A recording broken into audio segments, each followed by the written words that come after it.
نحمده ونستعينه تعریف اللہ ہی کے لیے ہے، ہم اسی کی تعریف کرتے ہیں، اسی سے معافی مانگتے ہیں، اسی کی طرف رجوع کرتے ہیں، اپنے نفس کے شر سے اور اپنی بدعمالیوں سے اللہ کی پناہ میں آتے ہیں۔ اس کا کوئی شریک نہیں، جسے اللہ تعالیٰ ہدایت دے اسے کوئی گمراہ نہیں کر سکتا، اور جسے اللہ رب العزت گمراہ کر ڈالے اسے کوئی ہدایت نہیں دے سکتا۔ ہم اللہ تعالیٰ کی تعریف اسی انداز میں کرتے ہیں جو اللہ تعالیٰ کو پسند اور اللہ تعالیٰ کے شایع نشان ہو۔ ہم اللہ تعالیٰ کی خوب تعریف بیان کرنے کی سعادت حاصل کرتے ہیں۔ یقیناً ہم تیری تعریف کما حقہ ادا نہیں کر سکتے، اور اے اللہ ہم کبھی کما حقہ تیرا شکر ادا نہیں کر سکتے۔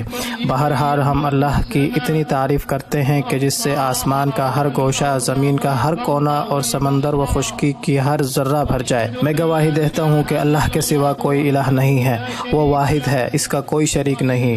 میں یہ بھی گواہی دیتا ہوں کہ محمد صلی اللہ علیہ وسلم اللہ کے بندے اور رسول ہیں۔ اللہ کی بے شمار رحمتیں، بے بہا برکتیں اور ان گنت سلامتی نازل ہو آپ صلی اللہ علیہ وسلم پر، آپ صلی اللہ علیہ وسلم کی آل اور تمام صحابہ کرام پر۔ اما بعد، لوگوں میں اپنے آپ کو اور آپ سب کو اللہ تعالیٰ سے ڈرنے کی تلقین کرتا ہوں۔ اللہ سے ڈرو جیسا کہ اس سے ڈرنے کا حق ہے۔ تم کو موت نہ آئے مگر اس حال میں کہ تم مسلم ہو۔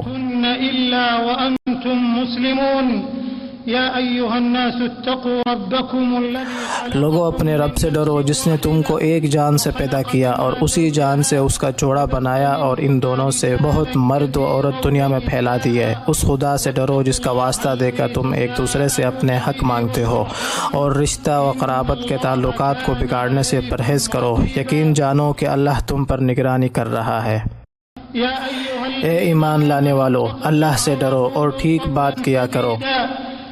اللہ تمہارے اعمال درست کر دے گا اور تمہارے قصوروں سے درگزر فرمائے گا۔ جو شخص اللہ اور اس کے رسول کی اطاعت کرے اس نے بڑی کامیابی حاصل کر لی۔ اے ابن آدم، تو ہر حال میں اللہ سے ڈرتے رہنا۔ یاد رکھ قیامت کے بے حد طویل دن میں تجھے اس کا ثمرہ ملے گا، اور آج کی اس محنت سے تو اس سخت دن میں خوش ہو جائے گا۔ یاد رکھیے، اگر انسان کو زندگی اور جہان کی تمام آسائشیں یکجا ہو کر بھی میسر آ جائیں، لیکن اس دنیا سے رخصت ہوتے وقت آدمی تقویٰ سے خالی ہو تو اسے زندگی کی تمام آسائشوں کا ذرہ بھر فائدہ نہیں ہو سکے گا۔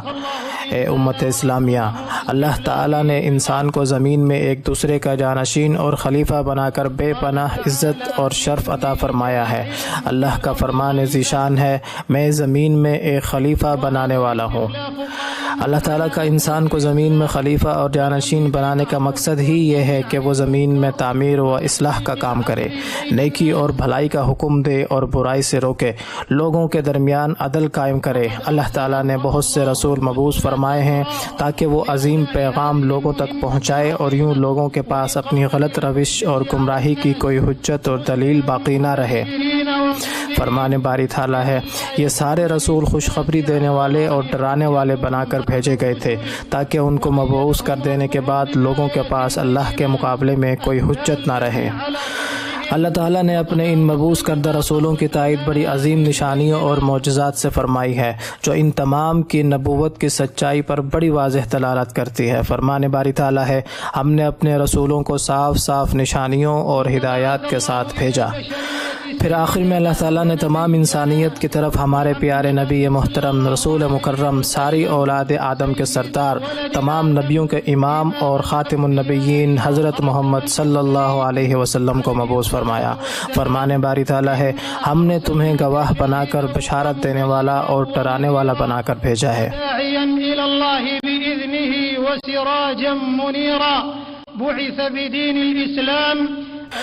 آپ صلی اللہ علیہ وسلم سچے اور کھرے دین اسلام کے ساتھ مبعوث فرمائے گئے، جس نے لوگوں کے لیے زندگی کا ہر راستہ روشن کر دیا اور خالص توحید کی طرف رہنمائی فرمائی۔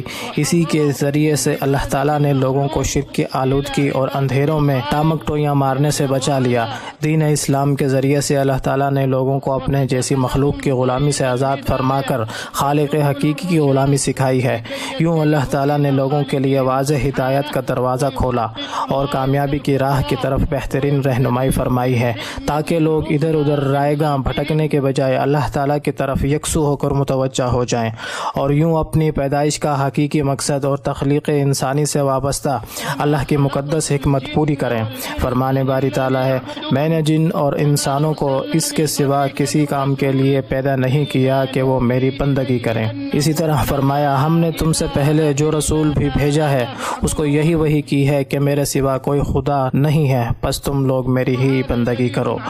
دیکھیے اس آیت مبارکہ سے کس قدر توحید کی اہمیت واضح ہوتی ہے۔ دراصل توحید ہی لوگوں کے ذمے اللہ تعالیٰ کا حق ہے، اسی کے لیے رسولوں کو مبعوث کیا گیا اور اسی کی خاطر کتابیں نازل کی گئیں۔ سو اے اللہ کے بندے، اپنے یکتا خالق کے منفرد و ممتاز راستے پر یکسوئی سے گامزن ہو جا۔ میرا مطلب ہے کہ حق اور ایمان کی راہ پر یکسو ہو جا۔ اسلام دین حق لے کر آیا ہے، چنانچہ اب کسی مسلمان کو قطعاً زیب نہیں دیتا کہ وہ اس دین میں شک کرے۔ یاد رہے، اب اللہ تعالیٰ دین اسلام کے علاوہ کوئی دوسرا دین قبول نہیں فرمائے گا۔ فرمان باری تعالیٰ ہے، یہ دین اس لیے آیا ہے تاکہ لوگوں کو خیر اور بھلائی کی ترغیب دلائے اور نجات اور کامیابی کی طرف انسانیت کی رہنمائی کرے۔ اے بیت اللہ کے حاجیوں، وہ وقت یاد کیجئے کہ جب میرے اور آپ کے عظیم نبی محمد صلی اللہ علیہ وسلم ٹھیک اسی عظیم جگہ پر قیام پذیر ہوئے تھے۔ اسی مقدس جگہ پر کھڑے ہو کر آپ نے حقوق انسانی کا واضح منشور یعنی حجۃ الوداع کا عظیم خطبہ ارشاد فرمایا تھا، جس میں آپ صلی اللہ علیہ وسلم نے دین اسلام کے بنیادی ارکان واضح فرمائے تھے اور جاہلیت کی خرافات ختم کرنے کا وعدہ اعلان فرما دیا تھا۔ اس خطبے میں رسول مکرم صلی اللہ علیہ وسلم نے لوگوں کی جانیں انتہائی محترم قرار دی تھیں۔ آپ صلی اللہ علیہ وسلم نے خطبہ ارشاد کرتے ہوئے فرمایا تھا، آج دین کامل اور مکمل ہو گیا، دین کے تمام احکام بالکل واضح ہو گئے، اللہ تعالیٰ کی نعمت پوری ہو گئی اور اللہ تعالیٰ نے اس دین کو لوگوں کے لیے پسند فرما لیا۔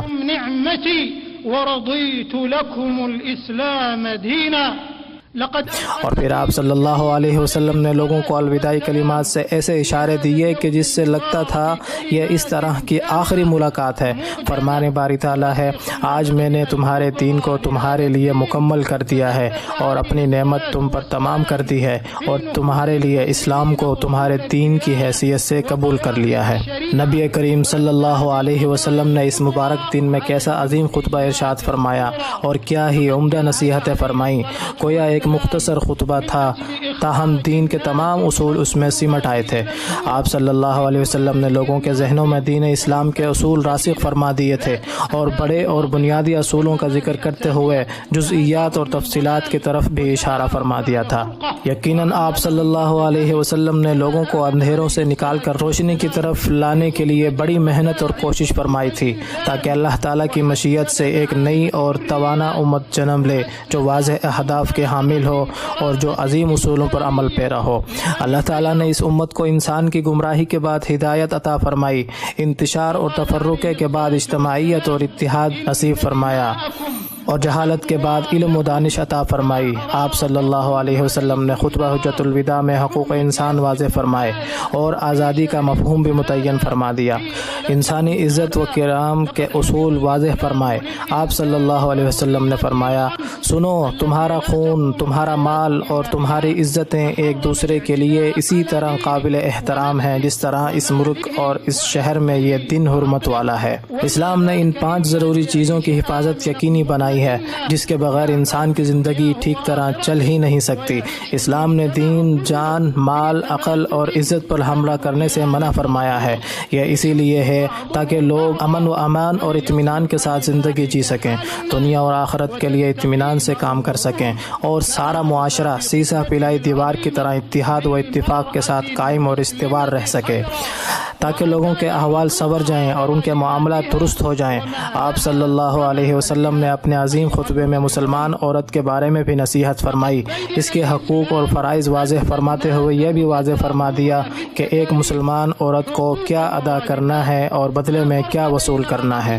اے مسلمانوں، اسلام نے یہ بات واضح کر دی ہے کہ اولاد آدم ہونے کے لحاظ سے سب لوگ ایک جیسے ہیں، سب کے حقوق اور واجبات بھی ایک ہی جیسے ہیں۔ کسی عربی اور اجمی میں تقوی کے سوا کوئی فرق نہیں، کسی کو کسی پر کوئی نسبی یا نسلی برتری نہیں، کسی کو بر بنائے رنگ بھی کسی دوسرے پر کوئی برتری نہیں۔ آپ صلی اللہ علیہ وسلم نے فرمایا، لوگو تمہارا رب بھی ایک ہے اور تمہارا باپ بھی ایک ہی ہے، تم سب آدم کی اولاد ہو اور آدم مٹی سے بنائے گئے تھے۔ فرمان باری تعالیٰ ہے، حقیقت میں اللہ کے نزدیک تم میں سب سے زیادہ عزت والا وہ ہے جو تمہارے اندر سب سے زیادہ پرہیزگار ہو۔ کسی عربی کو کسی اجمی پر تقوی کے علاوہ کوئی فضیلت نہیں۔ اسی طرح اسلام کا اقتصادی نظام بھی بڑا منفرد اور شاندار ہے۔ اس میں لوگوں کے انسانی اور فطری ضروریات کا خیال بڑے توازن کے ساتھ رکھا گیا ہے، جس کی مثال کسی دوسرے نظام میں نہیں ملتی۔ فرمان باری تعالیٰ ہے، جو مال اللہ نے تجھے دیا ہے اس سے آخرت کا گھر بنانے کی فکر کر اور دنیا میں سے بھی اپنا حصہ فراموش نہ کر، احسان کر جس طرح اللہ نے تیرے ساتھ احسان کیا ہے، اور زمین میں فساد برپا کرنے کی کوشش نہ کر۔ اسلام نے مالی لین دین کے عظیم اور مفید اصول وضع کیے ہیں جو سچائی اور عدل و احسان پر مبنی ہیں۔ ظلم، جہالت، دھوکے بازی، مکاری اور فریب کاری جیسی خرافات اور انسانوں کو گھاٹے میں ڈالنے والے معاملات سے روکتے ہیں۔ رسول اکرم صلی اللہ علیہ وسلم کا فرمان ہے، دو تجارت کرنے والے اپنے معاملے میں اس وقت تک آزاد ہیں جب تک وہ سودا کر کے الگ نہ ہو جائیں۔ اگر وہ سچائی کی بنا پر تجارت کریں گے اور زیر تجارت چیز کے عیب و اوصاف بیان کر دیں گے تو ان کے سودے میں برکت شامل کر دی جائے گی۔ اسی طرح آپ صلی اللہ علیہ وسلم کا ارشاد گرامی ہے، جو دھوکہ دہی کرتا ہے وہ ہم میں سے نہیں ہے۔ اسلام نے سود کو حرام قرار دیا ہے اور لوگوں کے مال ناجائز طریقوں سے ہتھیانے سے بھی روکا ہے۔ اسلام میں باہمی معاشرتی ذمہ داریوں کی بڑی اہمیت ہے۔ اسلامی نظام صرف مادی چیزوں تک محدود نہیں ہے بلکہ وہ معاشرے کی تمام تر انفرادی اور اجتماعی، مادی اور روحانی ضروریات کو پورا کرتا ہے۔ أفرادا وجماعات مادية كانت تلك الحاجات أو معنوية قال تعالى فرمان باری تعالیٰ ہے، جو کام نیکی اور خدا ترسی کے ہیں ان میں سب سے تعاون کرو، اور جو گناہ اور زیادتی کے کام ہیں ان میں کسی سے تعاون نہ کرو۔ اسی طرح فرمایا، مومن مرد اور مومن عورتیں یہ سب ایک دوسرے کے رفیق ہیں۔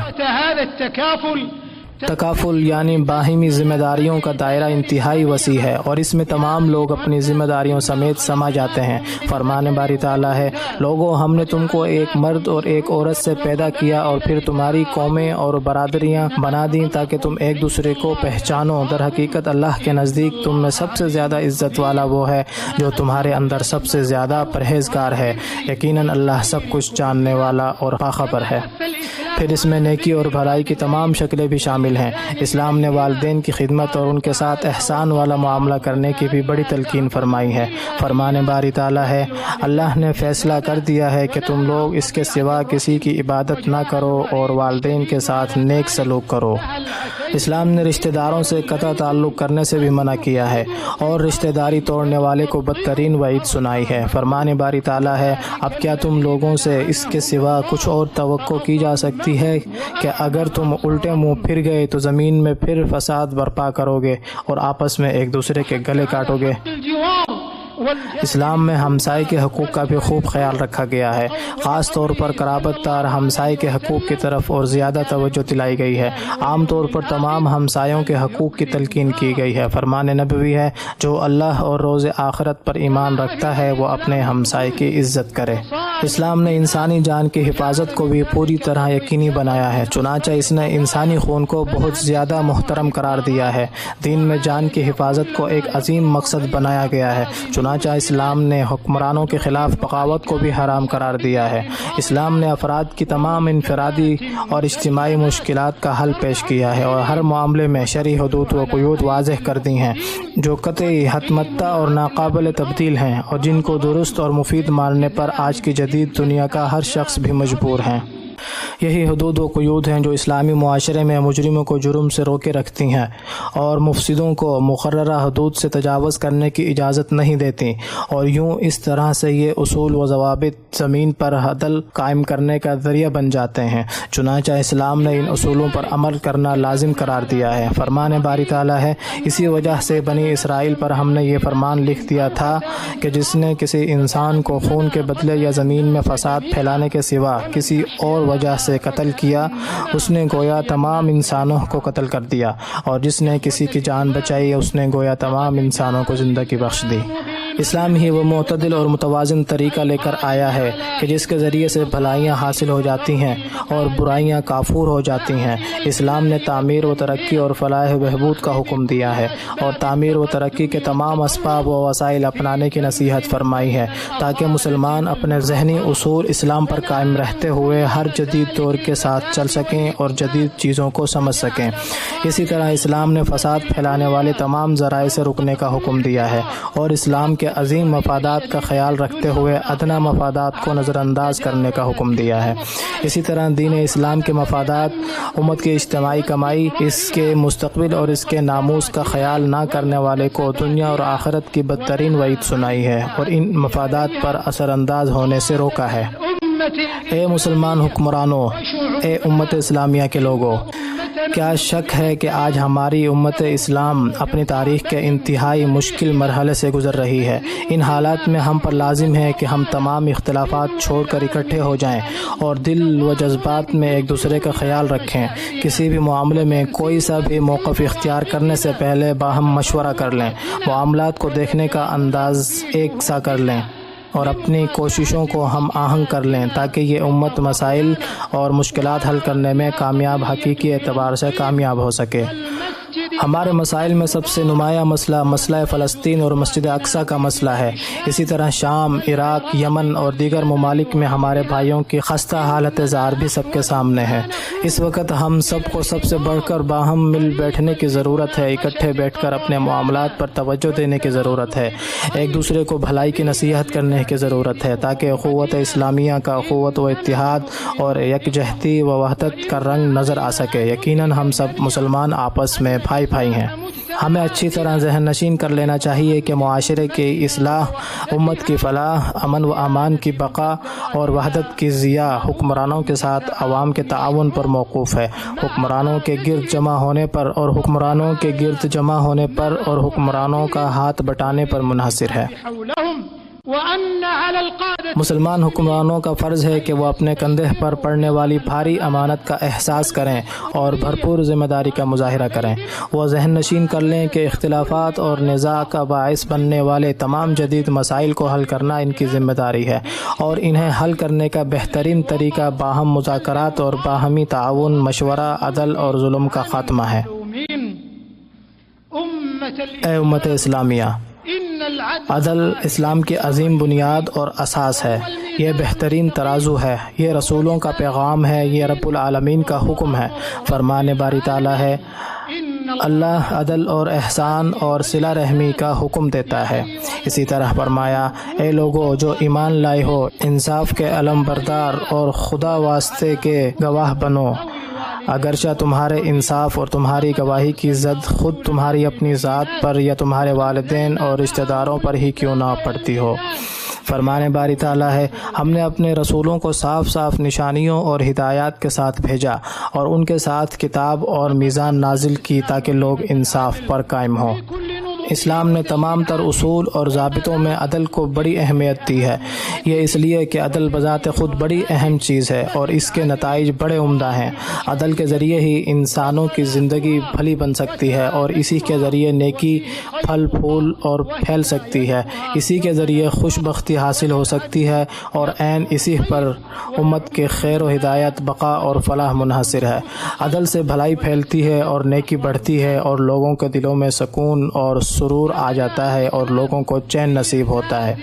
كثيرة. اسلام نے نیکی کا حکم دینے اور برائی سے روکنے کو بھی عظیم عبادت قرار دیا ہے اور اس کی بھی خوب ترغیب دلائی ہے۔ فرمان باری تعالیٰ ہے، اب دنیا میں وہ بہترین گروہ تم ہو جسے انسانوں کی ہدایت و اصلاح کے لیے میدان میں لایا گیا ہے۔ تم نیکی کا حکم دیتے ہو، بدی سے روکتے ہو اور اللہ پر ایمان رکھتے ہو۔ مسلمانوں، تمہارا دین باہمی لین دین اور باہمی برتاؤ کا دین ہے، انصاف اور رحمت کا دین ہے، یہ بہترین رویے سکھانے والا دین ہے، عمدہ فیصلے کرنے اور درست عمل اپنانے کا دین ہے۔ اسلام بھلے برتاؤ کے ذریعے ہی تو پھیلا ہے، اس طرح کے برتاؤ کے ذریعے کہ جس کے اصول اسلام نے وضع کیے ہیں اور جنہیں اسلام کے باشندوں نے اپنایا ہے، جیسے عدل، احسان، سچائی، امانت اور بھلے اخلاق۔ اسلام نے اخلاقی تربیت اور کردار سازی کے حوالے سے بھی بہترین اور عمدہ ترین نمونہ فراہم کرنے کو بھی بڑی اہمیت دی ہے۔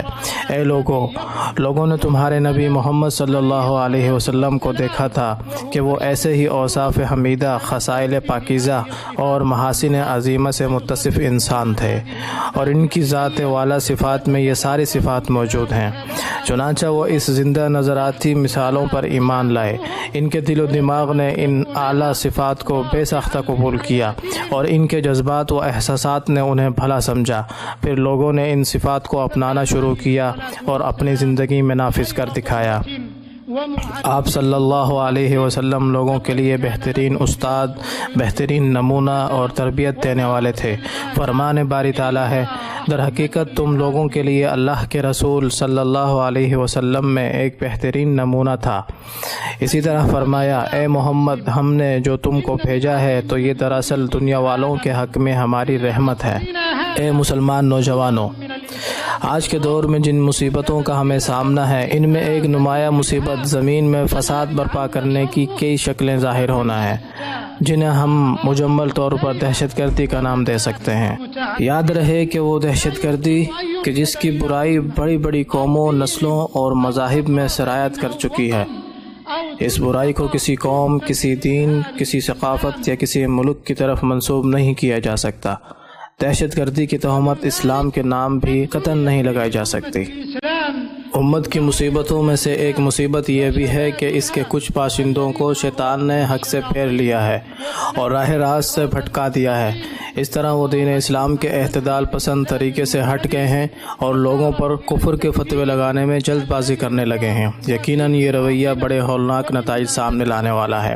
تکفیر سے مومنوں کے دل لرز اٹھتے ہیں اور مسلمانوں کی جانیں کانپ اٹھتی ہیں۔ کس قدر بے خوف لوگ ہیں کہ جنہوں نے مسلمانوں کو کافر قرار دیا ہے اور ان کی محترم اور محفوظ جانوں پر حملہ کرنا جائز سمجھا۔ انہوں نے اسلام کے عطا کردہ حرمت والے معاہدے توڑ ڈالے ہیں، زمین میں فساد برپا کیا ہے، دھماکے کیے ہیں اور توڑ پھوڑ کی ہے، معصوم جانوں کو قتل کیا ہے، مسلمان اور غیر مسلم امن پسند شہریوں کو ڈرایا دھمکایا ہے۔ اللہ کی کتاب، سنت رسول صلی اللہ علیہ وسلم اور امت کے علماء کے اجماع کو پس پش ڈال دیا ہے کہ جو سب ان ناپاک اور بدترین اعمال کو ناجائز قرار دینے پر متفق ہیں۔ تو مسلمان نوجوانوں، آپ پر بہت بڑی ذمہ داری عائد ہوتی ہے۔ آپ ہی امت کا سرمایہ اور آپ ہی اس کا مستقبل ہو، سو لازم ہے کہ ہر اس راستے سے بچو جو امت اسلامیہ کی صفیں بکھیرنے، تفرقہ بازی پھیلانے اور فرقہ واریت کو ہوا دینے والا ہو۔ جان رکھو کہ امت میں گمراہی اور انحراف پھیلانے کے اسباب میں سے قبلہ رخ ہو کر نماز ادا کرنے والے مسلمانوں کو کافر قرار دینے میں جلدی کرنا بھی ہے۔ یہ بہت بڑی مصیبت اور بڑا ہلاکت خیز رویہ ہے۔ یاد رکھو، نبی اکرم صلی اللہ علیہ وسلم نے بڑے زوردار انداز میں اور بہت ہولناک الفاظ میں اس بڑے گناہ سے بچنے کی تلقین فرمائی ہے۔ اللہ آپ کی نگہبانی فرمائے۔ اپنے آپ کو تقوی، علم اور سمجھ کے ذریعے ہر وقت ان چیزوں سے محفوظ رکھو۔ امت کے علماء کی طرف رجوع کرو اور ان کی باتیں دلائل اور واضح نشانیوں کے ساتھ مانو۔ امت کو تم سے بڑی امیدیں وابستہ ہیں، تو تم ساری دنیا کو اپنے دین کی بھلائیاں، اس کی نرمی، اس کی رحمت اور اس کے اخلاق حسنہ دکھاؤ۔ دوسروں کے لیے بہترین نمونہ بنو۔ اپنے فارغ اوقات کا بھرپور فائدہ اٹھاؤ۔ اپنی صلاحیتیں ان اعمال میں صرف کرو جن میں امت اسلامیہ کی فلاح و بہبود ہو۔ اسی میں تمہاری اور اسلام کی عزت ہے اور اسی میں دنیا اور آخرت میں آپ کا فائدہ ہے۔ وعز اسلامکم ونفعکم فی دنیاکم واخراکم۔ اے تربیت دینے والو، بھلے اخلاق تمام آسمانی شریعتوں کا مرکز و محور اور جوہر ہیں۔ نبی اکرم صلی اللہ علیہ وسلم کی بعثت کا مقصد بھی اخلاق درست کرنا ہی تھا۔ اللہ تعالیٰ کا فرمان ہے، وہی ہے جس نے امیوں کے اندر ایک رسول خود ہی انہی میں سے اٹھایا جو انہیں اس کی آیات سناتا ہے، ان کی زندگی سنوارتا ہے۔ اللہ تعالیٰ نے قرآن کریم میں نبی اکرم صلی اللہ علیہ وسلم کی تعریف کرتے ہوئے فرمایا، اور بے شک تم اخلاق کے بڑے مرتبے پر ہو۔ اسلام نے لوگوں کی اخلاقی تربیت، کردار سازی اور نیکی پر نفوذ کی تربیت کرنے کو اپنی ترجیحات میں اولویت دی ہے۔ چنانچہ عظیم دینی اخلاق پر نفس کی تربیت اسلام کا طریقہ ہے، اور یقیناً اسی طرح سے لوگوں کو سکون اور چین اور کامیابی حاصل ہو سکتی ہے۔ فرمان باری تعالیٰ ہے، اور نفس انسانی کی اور اس ذات کی قسم جس نے اسے ہموار کیا، پھر اس کی بدی اور اس کی پرہیزگاری اس پر الہام کر دی۔ یقیناً فلاح پا گیا وہ جس نے نفس کا تزکیہ کیا، اور نامراد ہوا وہ جس نے اس کو دبا دیا۔ اسی تربیت کی وجہ سے ہی لوگ افضلیت میں ایک دوسرے سے بڑھ سکتے ہیں۔ فرمان نبوی ہے، تم میں بہترین وہ ہے جو سب سے اچھے اخلاق کا حامل ہے۔ مسلمانوں کے بعض معاشروں کو عملی اعتبار سے ان حسین اصولوں سے دوری کا سامنا ہے۔ یہ بڑی خطرناک چیز ہے اور ہمارے لیے بہت بڑا چیلنج ہے۔ چنانچہ اے والدین، اے تربیت دینے والو، آپ کے سر پر بچوں کی بھلی اور اخلاق پر مبنی تربیت کی عظیم ذمہ داری ہے، خاص طور پر اس زمانے میں کہ جس میں برائی اور فتنے کے اسباب عام ہو چکے ہیں۔ آج جنگ نے ایک نیا روپ اختیار کر لیا ہے، اور وہ اصول و مبادی اور اخلاق کی جنگ بن چکی ہے۔ اے اسلام کے علماء، آپ انبیاء کے وارث ہو، انبیاء کے پیغام کے حامل ہو، آپ پر ساری امت کی فلاح و بہبود منحصر ہے۔ سو سنو، امت میں اختلافات پھیلانے کا سبب مت بنو، بھلائی کی طرف لوگوں کی رہنمائی کرو، حق بیان کرو، باطل کی حمایت مت کرو، لوگوں کو راہ دکھاؤ، لوگوں کو شریعت اسلامیہ کے مطابق فتوے دو، نہ تشدد کرو اور نہ حد سے زیادہ نرمی برتو۔ اللہ کا دین تشدد اور نرمی کے مابین رہتا ہے۔ فرمان باری تعالیٰ ہے، اور اسی طرح تو ہم نے تمہیں ایک امت وسط بنایا ہے۔ لوگوں کے لیے آسانیاں پیدا کرو اور ان کی مشکلات دور کرو۔ فرمان الہی ہے، دین میں تم پر کوئی تنگی نہیں۔ رسول مکرم صلی اللہ علیہ وسلم کو جب بھی دو چیزوں میں سے ایک اپنانے کا کہا گیا تو آپ صلی اللہ علیہ وسلم نے آسان چیز اختیار فرمائی، الا یہ کہ آسان چیز گناہ پر مشتمل نہ ہو۔ اے اللہ کی طرف بلانے والو، اللہ کی طرف بلانا انبیاء اور رسولوں کا کام ہے، تو آپ دعوت کے معاملے میں صحیح طریقہ اپناؤ، علم، سمجھداری اور اخلاص کے ساتھ دعوت دو۔ ادعو الى سبیل ربک بالحکمت والموعظۃ الحسنہ وجادلہم۔ اسی طرح فرمایا، اے پیغمبر، یہ اللہ کی بڑی رحمت ہے کہ تم ان لوگوں کے لیے بہت نرم مزاج واقع ہوئے ہو، ورنہ اگر کہیں تم تند خو اور سنگ دل ہوتے تو یہ سب تمہارے گرد و پیش سے چھٹ جاتے۔ کونوا قدوۃ حسنہ، دوسروں کے لیے اچھا نمونہ بنو، جنہیں دعوت دے رہے ہو ان پر رحم کرو، بھلے انداز سے گفتگو اور بحث کرنا آپ کی دعوت کا اسلوب ہونا چاہیے۔ والعلم سلاحکم، علم کو اپنا اسلحہ بنائیے، لوگوں کے حق کے ذریعے رہنمائی کرنا اپنا ہدف بنائیے۔ ہدفکم وغایتکم وتبصیر الناس بالحق، فرقہ وارانہ رویے سے بچیے، نئے فرقے اور گروہ ایجاد کرنے سے باز رہیے، الگ ہونے اور نئی شناختیں بنانے سے گریز کیجیے۔ فرمان باری تعالیٰ ہے، سب مل کر اللہ کی رسی کو مضبوط پکڑ لو اور تفرقہ میں نہ پڑو۔ اسی طرح فرمایا، آپس میں جھگڑو نہیں ورنہ تمہارے اندر کمزوری پیدا ہو جائے گی۔ یا رجال الاعلام، اے میڈیا کے لوگوں، اے سوشل میڈیا کے حاملوں، میڈیا کے ذرائع اور میڈیا کی سائٹس کو دین کے فائدے کے لیے، اس کا دفاع کرنے کے لیے برتو، اس کی خیر اور بھلائیاں بیان کرنے میں میڈیا استعمال کرنے کا اہتمام کرو، الفاظ کے استعمال میں ذمہ داری کا مظاہرہ کرو، اپنی بات پر قائم رہنا سیکھو اور سچائی سے کام لو، قلم کی ذمہ داری کو سمجھو، حقیقت پسندی سے کام لو، بامقصد طریقہ تحریر اپناؤ، ہلچل مچانے والی تحریر تحریروں سے، افواہوں سے اور تنقید برائے تنقید سے دور رہو۔ ان ذرائع کو بنانے والا بناؤ، بگاڑنے والا نہ بناؤ، جمع کرنے والا بناؤ، تفرقہ پھیلانے والا نہ بناؤ، قوت پھیلانے والا بناؤ، کمزور کرنے والا نہ بناؤ۔ ولا تضعف حجاج بیت اللہ، اے بیت اللہ کے حاجیوں، آپ حرمت والے شہر میں ہیں، اس کی عظمت کو جانو اور اس کے تقدس ذہن نشین کر لو۔ اللہ تعالیٰ نے اس محترم شہر کو ایسی خصوصیات سے مختص فرمایا ہے کہ جو کسی دوسرے شہر کو نہیں ملی۔ یہ امن والا ہے، محترم ہے اور قیامت تک یوں ہی رہے گا۔ فرمان الہی ہے جو اس مکہ میں داخل ہوا مامون ہو گیا۔ یہ حضرت ابراہیم علیہ السلام کی دعا تھی۔ فرمان الہی ہے، پروردگار اس شہر کو امن کا شہر بنا اور مجھے اور میری اولاد کو بت پرستی سے بچا۔ اللہ تعالیٰ نے اس شہر کو اپنے نبی ابراہیم علیہ السلام کے لیے منتخب فرمایا تھا۔ فرمان الہی ہے، اور لوگوں کو حج کے لیے اذن عام دے دو کہ وہ تمہارے پاس ہر دور دراز مقام سے پیدل اور اونٹوں پر سوار آئیں۔ یأتین من کل فج عمیق فلبى ابراہیم علیہ، حضرت ابراہیم علیہ السلام نے اللہ تعالیٰ کے اس حکم پر لبیک کہا۔ میں حاضر ہوں اے اللہ، میں حاضر ہوں، میں حاضر ہوں، تیرے سوا کوئی الہ نہیں، میں حاضر ہوں، تعریف بھی تیری ہی ہے اور ساری نعمتیں بھی تیری اور ساری بادشاہت بھی تیری ہی ہے، تیرا کوئی شریک نہیں ہے۔ پھر حضرت ابراہیم علیہ السلام کے بعد اللہ کے انبیاء، رسول اور اللہ کے بندے اسی طرح لبیک کہتے رہے۔ اللہ نے انہیں بلایا تو انہوں نے راضی ہوتے ہوئے اور محبت کرتے ہوئے اس پاکر پر لبیک کہا۔ پھر جب انہوں نے اللہ کو پکارا تو اللہ ان کے نفس کی نسبت ان سے زیادہ قریب تھا۔ اللہ کے گھر کے حاجیوں، دیکھو تم اللہ کے امن والے شہر میں آئے ہو، تمہارے لیے راستے آسان کر دیے گئے ہیں، آپ کی مشکلات آسان کر دی گئی ہیں۔ اللہ کی نعمتوں پر اس کا شکر ادا کرو، مزید فضل و کرم کا سوال کرو۔ یہ اللہ کا مقدس گھر ہے، اللہ کے نازل کردہ امن کی وجہ سے امن والا ہے۔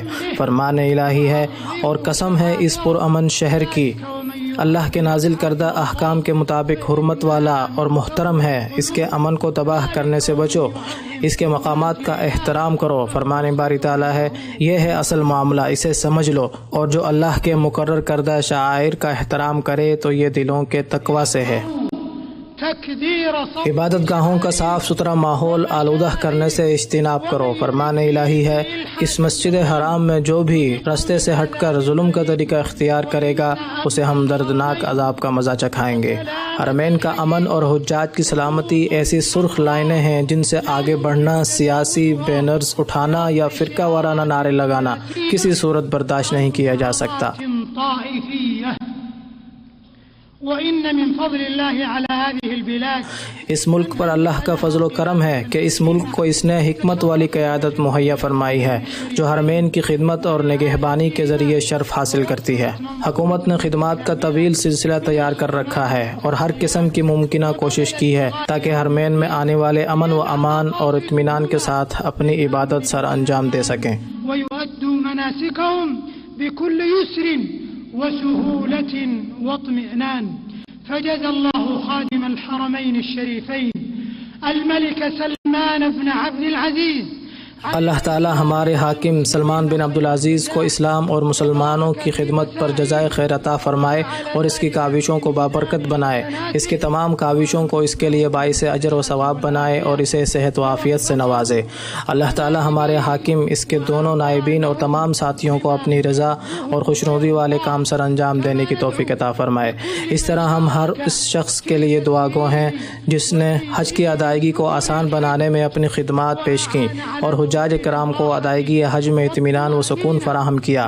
ان سب کے سرخیل امیر حج اور امیر مکہ کو اللہ حاجیوں کی طرف سے جزائے خیر عطا فرمائے۔ وفي مقدمتهم أمير الحج وأمير البلد الحرام جزاه الله خيرا عن الحجاج خير الجزاء، وكذلك رجال الأمن اسی طرح بہادر سیکیورٹی فورسز کے اراکین کو بھی اللہ جزائے خیر سے نوازے جنہوں نے حجاج کرام کی خدمت اور ہمارے ملک کی حدود کی حفاظت کے لیے عظیم قربانیاں دی ہیں۔ اللہ تعالیٰ ان کی قربانیاں قبول فرمائے اور ان کی کوششوں کو بابرکت بنائے۔ ہم اللہ تعالیٰ سے ان کے قول و عمل کی درستی کی دعا کرتے ہیں، اللہ ان کی کاوشوں کو خیر و برکت کا باعث اور اجر عظیم کا سبب بنائے۔ وأن يجعل مساعيهم مساعي خير وصلاح وأن يعظم أجورهم ومثوبتهم هم وإخوانهم العاملون في خدمة الحرمين. یہ اور ان کے دیگر بھائی جو حجاج کرام ان حرمین شریفین کی خدمت پر معمور ہیں، کوئی حجاج کرام کی رہنمائی کے لیے فتویٰ دے رہا ہے، کوئی دعوت و ارشاد کے لیے مقرر ہے، کوئی صحت و سلامتی کے لیے خدمات دے رہا ہے، اور اس جیسی دیگر کئی ذمہ داریاں نبھانے والے کئی اور کتنے ہی لوگ ہیں. اللہ تعالیٰ ان سب کو اجر عظیم عطا فرمائے. اے حجاج کرام، تمہارا آج کا دن بڑا عظیم اور مبارک دن ہے. نبی کریم صلی اللہ علیہ وسلم فرماتے ہیں جتنے لوگوں کو اللہ تعالیٰ عرفہ کے دن جہنم سے آزادی عطا فرماتے ہیں کسی اور دن عطا نہیں کرتے. اس دن اللہ تعالیٰ اپنے بندوں کے قریب ہوتا ہے، پھر فرشتوں کے سامنے بندوں پر فخر کا اظہار فرماتا ہے اور ان سے پوچھتا ہے میرے یہ بندے کیا چاہتے ہیں.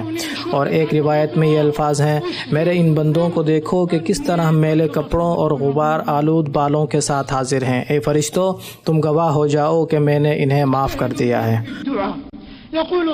لہٰذا آج خوب دعائیں مانگو. نبی کریم صلی اللہ علیہ وسلم فرماتے ہیں بہترین دعا عرفہ کے دن کی دعا ہے، اور وہ بہترین دعا جو میں نے اور مجھ سے پہلے انبیاء کرام نے اللہ سے کی وہ یہ ہے اللہ کے سوا کوئی معبود حقیقی نہیں، وہ اکیلا ہے، اس کا کوئی شریک نہیں، ساری بادشاہی اسی کی ہے، سب تعریفیں اسی کے لیے ہیں اور وہ ہر چیز پر قادر ہے. لوگوں، اپنے نبی کی سنت کا اہتمام کرو، عرفہ میں وقوف کرو، ابھی ظہر و عصر کی نمازیں جمع اور قصر کر کے ادا کرو جیسا کہ تمہارے نبی صلی اللہ علیہ وسلم نے کیا تھا اور فرمایا تھا مجھ سے اپنے حج کے احکام سیکھ لو. پھر مغرب کے بعد مزدلفہ چلے جاؤ، وہاں پہنچ کر مغرب و عشاء کی نمازیں جمع اور قصر کر کے ادا کرو. آدھی رات کے بعد مینا جا کر جمرہ عقبہ کو کنکریاں مارو، پھر ایام تشریق کی راتیں مینا میں گزارو. جو مینا میں 2 دن رہ کر واپس جانا چاہے وہ 11 اور 12 تاریخ کو تمام جمرات کو کنکریاں مارے، اور جو 13 تاریخ کو بھی مینا رہنا چاہے وہ 13 کو بھی کنکریاں مارے. ارشاد باری تعالیٰ ہے جو 2 دنوں میں جلدی کرے اس پر کوئی گناہ نہیں، اور جو تاخیر کرے 13واں دن بھی مینا میں گزارے اس پر بھی کوئی حرج نہیں جو متقی ہو. لمن اتقى واعلموا ان كل الليل. جان لو کہ تمام راتوں میں بھی کنکریاں ماری جا سکتی ہیں. اللہ تمہاری حفاظت فرمائے. مقامات مقدسہ کے درمیان نقل و حرکت کے دوران خصوصی ہدایات و قوانین پر عمل کرو. تمام مناسک حج کی ادائیگی میں متعلقہ اداروں کی رہنمائی پر عمل کرو. وفي أداء المناسك كلها وتجنبوا المزاحمة والإيذاء. دھکم پیل اور دوسروں کو تکلیف دینے سے بچو. آرام و سکون سے چلو اور نیکی و بھلائی کے کاموں میں ایک دوسرے سے تعاون کرو. گناہ اور برائی میں ایک دوسرے کا ساتھ مت دو. اللہ سے ڈرو. اپنی زبان اور دیگر اعضاء کو کنٹرول میں رکھو. صبر، حوصلے، خوشخبری اور حسن ظن سے کام لو. شکست خوردگی، مایوسی اور نا امیدی سے بچو، کیونکہ اللہ کا دین ہی کامیاب ہے اور اللہ اپنے دین کا، شہروں کا اور بندوں کا محافظ ہے.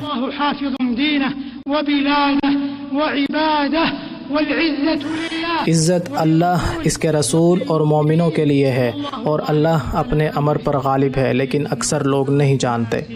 لا يعلمون. عباد اللہ، اللہ کے بندو، تمہارا بہترین عمل اللہ کے ہاں نہایت پاکیزہ اور درجات کو بلندی دینے والا عمل اللہ کے رسول مصطفیٰ صلی اللہ علیہ وسلم پر کثرت سے درود و سلام بھیجنا ہے. جیسا کہ ارشاد ربانی ہے اللہ اور اس کے فرشتے نبی پر درود بھیجتے ہیں. اے ایمان والو، تم بھی اس پر درود و سلام بھیجو. اے اللہ، اپنے نبی اور بندے ہمارے پیارے رسول محمد صلی اللہ علیہ وسلم پر درود و سلام بھیج. اے محمد صلی اللہ علیہ وسلم کی سفارش چاہنے والوں، نبی پر درود و سلام بھیجو. اس وقت تک درود و سلام بھیجتے رہو کہ جب تک حج کرنے والے لبیک پکارتے ہیں. اللہ ذوالجلال نبی علیہ السلام پر اپنی بے شمار رحمتیں اور برکتیں نازل فرمائے. وارض اللهم عن خلفائه الراشدين. اے اللہ، اپنے نبی کے خلفائے راشدین ابو بکر، عمر، عثمان اور علی اور تمام صحابہ کرام سے راضی ہو جا. تابعین کرام اور تا قیامت نیکی میں ان کے نقش قدم پر چلنے والوں سے راضی ہو جا. اے ارحم الراحمین، اپنے فضل و کرم سے ہمیں بھی معاف کر دے اور ہم سے راضی ہو جا. اے اللہ، اسلام اور مسلمانوں کو عزت و غلبہ عطا فرما. اے اللہ، اسلام اور مسلمانوں کو غلبہ دے دے. حوزة الدين اسلام کی حفاظت فرما، کلمہ حق اور دین اسلام کو سر بلند کر دے، حجاج کرام اور عمرہ کرنے والوں کو سلامتی عنایت فرما۔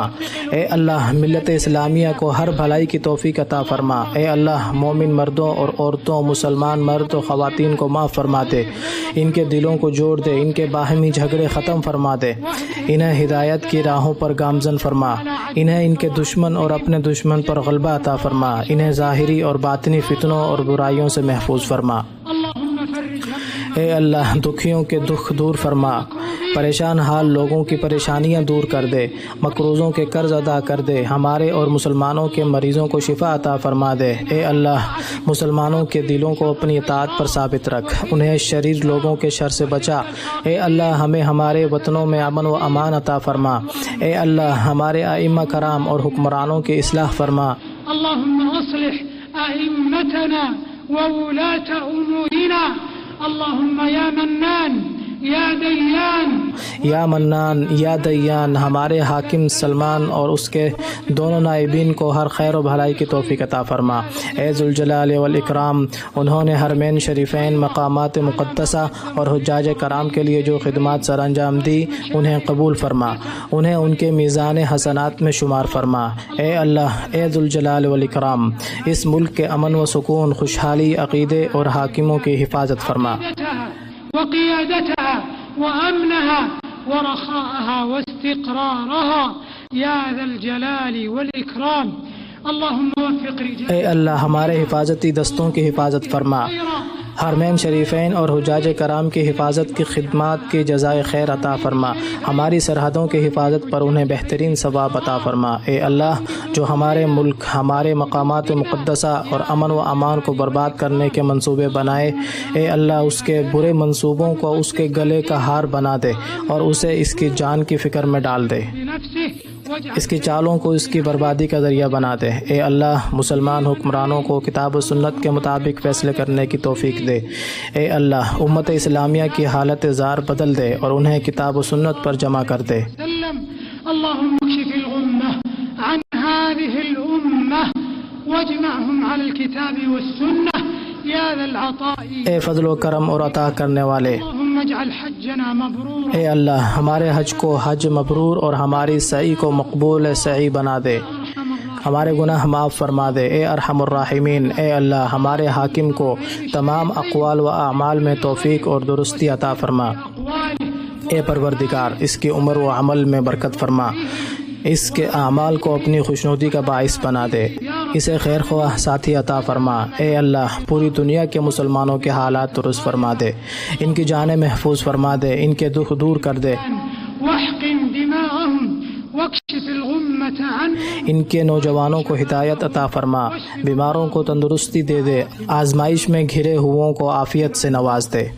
بندگان الہی، واجب الشکر والدعاء ہمارے عظیم مفتی اور جلیل القدر عالم کا شکریہ ادا کرنا اور ان کے لیے دعا کرنا واجب ہے، علمائنا من وقف على هذا جنہوں نے 35 سال تک اس منبر سے خطبہ حج ارشاد فرمایا، انہوں نے 35 سال امت کی رہنمائی کی اور ان سے خیر خواہی کا فریضہ ادا کیا۔ ناصحا للأمة فجزاه الله خيرا اللہ انہیں جزائے خیر عطا فرمائے، انہیں ڈھیروں ثواب دے، ان کی عمر، علم اور عمل میں برکت دے۔ وعمله وخلفه اللهم ما قسمت في هذا اليوم العظيم اے اللہ تو نے آج کے اس عظیم دن میں جتنی خیر و برکت، صحت و سلامتی، وسیع رزق اور جہنم سے آزادی رکھی ہے، ہمیں اس سے خوب سرفراز فرما اور ہمیں ان خوش نصیبوں میں شامل فرما جن کی بدولت تو اپنے فرشتوں کے سامنے فخر کا اظہار فرماتا ہے اور کہتا ہے جاؤ میں نے تمہیں معاف کیا۔ اللهم احقن دماء المسلمين اللهم انصر اے اللہ مسلمانوں کی جانیں محفوظ فرما، اے اللہ پوری دنیا میں ہمارے مظلوم دینی بھائیوں کی مدد فرما، اے اللہ ہمارے فلسطینی بھائیوں کی مدد فرما، یہودی استعمار سے مسجد اقصی کو آزادی عطا فرما اور اسے تا قیامت عظمت و شان عطا فرما۔ الى يوم الدين اللهم كن لاخواننا في بلاد الشام اے اللہ ہمارے شامی بھائیوں کا مددگار ہو جا، اے اللہ وہ بڑے مظلوم ہیں ان کی مدد فرما، اے مظلوموں کے مدد فرمانے والے، اے اللہ عراق، یمن، اراکان اور تمام علاقوں میں ہمارے بھائیوں کے حالات سنوار دے۔ كل مكان اللهم وفق اے اللہ ہمارے حفاظتی دستوں اور دینی محافظوں کی مدد فرما۔ اے اللہ ہمارے ملک کی مدد فرما اور ہمارے ملک کو امن و امان کا گہوارہ بنا۔ تمام اسلامی ممالک کو امن و سکون عطا فرما۔ اے ہمارے رب ہمیں اور ہمارے ان سب بھائیوں کو بخش دے جو ہم سے پہلے ایمان لائے ہیں۔ غلا للذین آمنوا ربنا انک رؤوف رحیم ربنا آتنا۔ اے ہمارے رب ہمیں دنیا میں بھی بھلائی دے اور آخرت میں بھی بھلائی عطا فرما اور آگ کے عذاب سے ہمیں بچا۔ اے ہمارے رب ہم سے یہ خدمت قبول فرما لے، تو سب کچھ سننے اور سب کچھ جاننے والا ہے۔ اے اللہ ہمارے والدین، ہمارے اجداد اور تمام مسلمان مرد و خواتین کی بخشش فرما۔ بلا شبہ تو بڑا سننے والا، قریب اور دعاؤں کو قبول کرنے والا ہے۔ رب العزة عما يصفون وسلام على المرسلين والحمد لله رب العالمين۔